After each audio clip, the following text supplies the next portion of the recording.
زمونږ د منډه نه واخله سمرباغ پورې دا روډ دی د هغې نه علاوه بله اوس په کالج کې جنکۍ راوتې نورې داسې ټوټه پوټه مسلې دي نو آیا د دغه د حل کولو لپاره تاسو څه ستړي کوئ او که نه صرف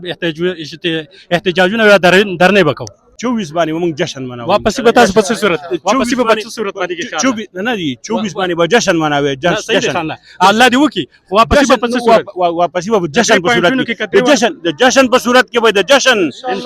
بل خان صاحب د طرف نه چې کوم دا ټارګټ تاسو ته درکړل شوی دی چې یاره ایم ان ای به 10,000 کسان نه وباسي ایم پی ای به 5,000 کسان نه وباسي نو آیا دا خلک به راوځي او که نه تاسو څه وایي السلام علیکم ورحمت الله وبرکاته ملګرو سید الرحمن کاکا خیل تاسو په درانه خدمت کې حاضر یم دلته په سمرباغ کې یو اهم میټینګ وشو د 24 نومبر په حواله سره نو په دغه سلسله کې زموږ سره عبدالرحمن صاحب هم موجود دی زمونږ ایم ان ای محمد بشیر خان صاحب هم موجود دی د دې نو به مختصر غونډه کې تپوس کوو چې عبدالرحمن صاحب دا راته وایي چې په مختلف ویلیج کونسلو کې تاسو میټینګونه وکړه د دې خلکو د جذبې څومره جذبه په دې خلکو کې ده ځکه چې بار بار کله کال ورکړل کېږي او دا ورکر راوځي هغه خپل مقصد ته چې کوم دی نو راسي نه تاسو په دې اوسني میټینګونو کې د خپل ورکر ته څه پیغام ورکوئ او د دې خلکو جذبې ته په کم نظر باندې ګورئ تاسو مختلف میټینګونه وکړل اعوذ بالله من الشیطان الرجیم بسم الله الرحمن الرحیم تاسو ډیره زیاته شکریا ادا کوم څنګه چې خان لا تقریر کې خبره وکړو خان صاحب دا خبره کوي چې په کم جذبه او په جوش تاسو پاتمه فروری راوتی وي د ملک د تقدیر بدلول لپاره هماغه جوش او جذبه به موږ په 24 نومبر باندې یو ځل بیا تاسو راوځي تر خان صاحب میسج دی خان صاحب پیغام دی او هغه پیغام موږ زمون کوشش دا موږ کور ته ورسو دا موږ صرف د پی ټی آی ورکر ته ونه رسو دا موږ د پاکستان هر هغه شهري ته ورسو چې پر ملک باندې خپکی یا پر خان صاحب خپکی یا پر د ملک په خارجه پالیسي خپکی یا پر ملک بدترین معیشت چې کوم صورتحال روان دي هغه خپکی داین چې کوم قانون فعالي کیږي هغه خپکی نو موږ هغه خلکو ته دا میسج رسو چې تاسو ټول زموږ سره په تحریک کې شامل شئ دا اخیری تحریک دی اخیری کال دی ان شاء الله دا بر پاکستان د مستقبل د فیصله کې ان شاء الله امید دی چې دا به یو تاریخي او فائنل کال وي آریا فار والا قصه ده ان شاء الله کامیابی بر پاکستانی کامیابی بر پی ټی آی ان شاء الله او کامیابی ان شاء الله د خان صاحب عبید صاحب دا راته وایي چې په دې وخت کې ډېرو خلکو تاسو له په باري منډیټ باندې پاس کړی استئ او که جماعت اسلامي شو که نشر پارټي شو که نور مختلف پارټیان شوي د هغې مکمل طور باندې صفایه شوې ده خو د دې خلکو ځینې امیدونه دي او هغه ستاسو سره وابسته دي لکه مثال په طور باندې زموږ د منډه نه واخله سمرباغ پورې دا روډ دی د هغې نه علاوه بله اوس په کالج کې جنکۍ راوتې نورې داسې ټوټه پوټه مسلې دي نو آیا د دغه د حل کولو لپاره تاسو څه ستړي کوئ او که نه صرف احتجاجونه یا درنې به کوو اصل کې داسې ده دا حلقه کې 15-20 کال کې د حلقه کې چونکې زموږ د پی ټی آی ګورمنټ خو ام پی آی پی ټی آی یو هم نه پاتې شوی او کوم چې نور خلکو اپوزیشن والا موږ فاغوم تنقید نه کوو کېږي چې هغوی ته فنډز نه ملاو شوي هغوی دلته صوبایي فنډ نه کار نه دی کړی اوس نور حلقو کې کارونه شوي دي نو موږ تر هغو په نسبت باندې زموږ په دې حلقه کې پی کې 17 کې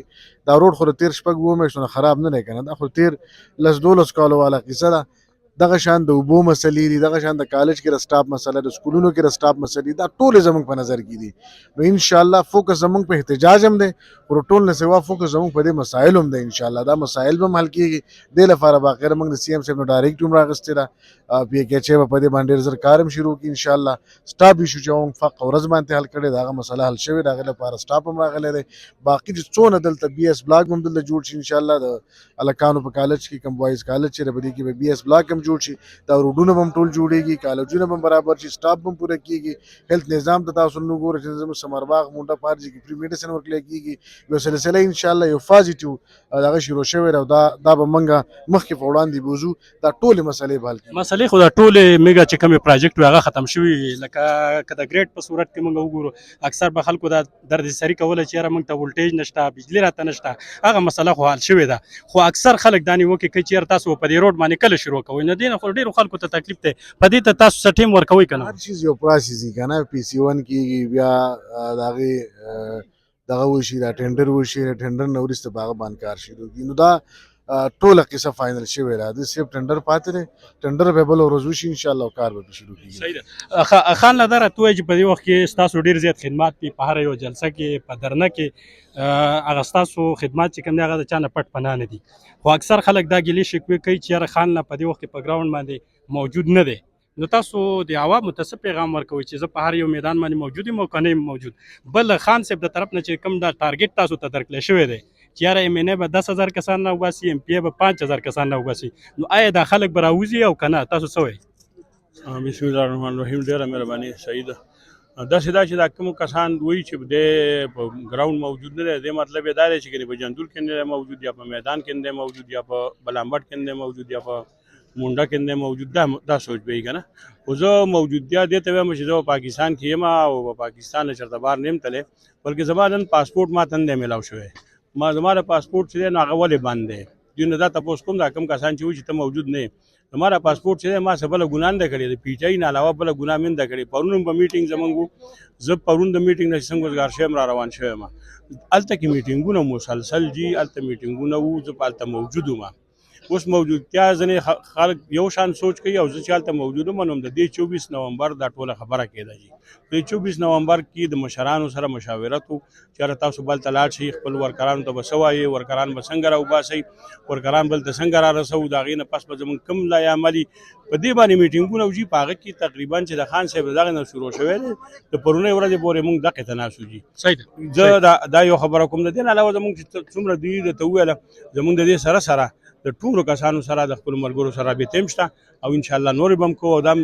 د دوی نه دا توقع ده انشاءالله د خپلو ملګرو نه چې ډېر په ګڼ تعداد کې به راوځي. خان له دا یو خبره اخري تپوس ته نه کومه، په دې وخت کې نوجوان طبقه چې کوم دی دومره پوره ایکسایټډ ده او هر یو سړی دا خواهش لري چې یاره زه په دې درنه کې او زه په دې 3 پوینټ ایجنډا چې کوم دی خان صاحب کوم کال ورکړی دی، لکه 26 آئینی ترمیم دا ختمول دي، پخوانی آئین چې کوم دی نو هغه بحال کول دي، بل منډیټ چې کوم دی دا بحالول دي، دریم نمبر چې کوم دی دا کوم سیاسي قیادیان چې دي دا رازادول دي. دا 3 پوینټ ایجنډا ده. په دې باندې هغې کال ورکړی چې ډو اینډ ډای، لکه یا کار کول دی او یا چې کوم دی مرګ. نو که مثال په طور باندې دا اچیو نشي،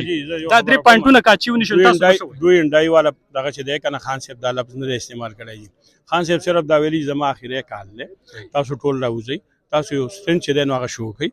نور ګټه زموږ بیا هم ده که پرس که موږ راوځو او موږ هر قسم دغه ته ورسېدو. خو تاسو نن دا ګورئ، ما تاسو ته دلته اوس هم ویل چې تاسو به وینئ چې هلته تللي دي ټول او هلته ناست د خان صاحب خپو ته ناست، صرف د یو کال ورکولو چې اخرنی کال مې دی. بس په دې یو وینا سره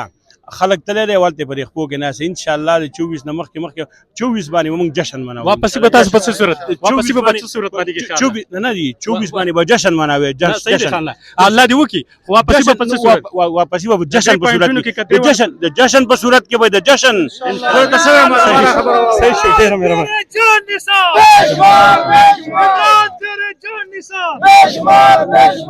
ملګرو تاسو د خان له خبرې مو اورېدې، د عبیدالرحمن صاحب خبرې مو اورېدې، د خان صاحب چې کوم ویژن دی تاسو راوځئ د دې ملک د آزادۍ دپاره. په دې ملک کې چې کومې بدعنوانۍ شروع شوي دي، د دې ملک د بهترین مستقبل لپاره او د خپل بچو د مستقبل د سموارولو لپاره تاسو په میدان باندې حاضر شئ. دا ستاسو سره اخري یو چانس دی. په دغه درنه کې په دغه جلسه کې تاسو لازمي طور شرکت وکړئ. که څوک د هرې پارټۍ سره تعلق ساتي خو چې هغه د پاکستان سره مخلص دی، په دغه جلسه په دغه درنه کې تاسو بھرپور شرکت وکړئ او الله دې وکړي چې زموږ د ملک ته یو ځل بیا د عمران خان په شکل باندې یو ښه لیډر راشي او یو ځل بیا وزیر اعظم زموږ جوړ شي عمران خان. ډېره مهرباني د الله پاوند.